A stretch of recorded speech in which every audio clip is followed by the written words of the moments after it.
New ఇయర్కి countdown ప్రారంభం కాగానే టాలీవుడ్ సెలబ్రిటీలు మరోసారి సెలబ్రేషన్స్లో ముగించేందుకు అన్యదేశ విదేశీ లొకేషన్స్ను ఎంచుకుంటున్నారు. ప్రతి సంవత్సరం కనిపించే సంప్రదాయాన్ని అనుసరిస్తూ మన అభిమాన తారలు ప్రస్తుత సంవత్సరానికి వీడ్కోలు పలికేందుకు మరియు రాబోయే సంవత్సరానికి స్వాగతం పలికేందుకు హైదరాబాద్ లేదా ముంబైని కాకుండా ప్రపంచవ్యాప్తంగా ఆకర్షణీయమైన గమ్యస్థానాలను ఎంచుకుంటున్నారు. రష్మిక మందన్న నుండి జూనియర్ ఎన్టీఆర్ వరకు పలువురు టాలీవుడ్ ప్రముఖులు కొత్త సంవత్సర వేడుకలను విదేశీ లొకేషన్లలో ఒక స్టైల్లో జరుపుకోవడం కనిపిస్తుంది. రష్మిక మందన్న, ఆమె అంటూ ఆకర్షణ మరియు నక్షత్రాల ప్రదర్శనలకు పేరుగాంచిన రష్మిక మందన్న, హైదరాబాద్లోని సందడికి దూరంగా కొత్త సంవత్సరాన్ని స్టైల్గా స్వాగతించాలని నిర్ణయించుకుంది.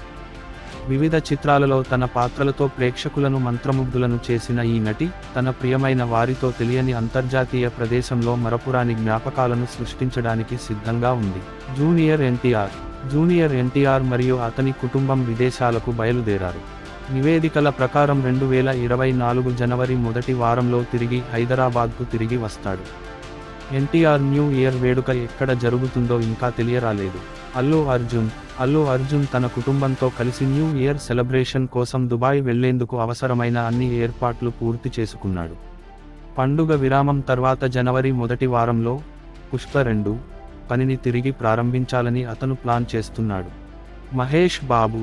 మహేష్ బాబు తన కుటుంబంతో కలిసి 2024 సంవత్సరం రాకను జరుపుకోవడానికి న్యూయార్క్ వెళ్లబోతున్నాడు. అతని కుమారుడు ప్రస్తుతం న్యూయార్క్లో ఒక కోర్సును అభ్యసిస్తున్నాడు మరియు మహేష్ భార్య మరియు కుమార్తె అప్పటికే అక్కడికి చేరుకున్నారు. గుంటూరు కారం చిత్రీకరణను పూర్తి చేసిన తర్వాత మహేష్ బాబు త్వరలో వారితో చేరనున్నారు.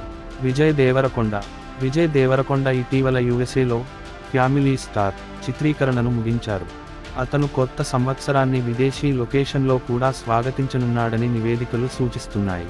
విజయ్ ఎంచుకున్న లొకేషన్ ఇంకా వెల్లడి కాలేదు. సరే, రష్మిక కూడా అదే లొకేషన్కి వెళ్తుందా?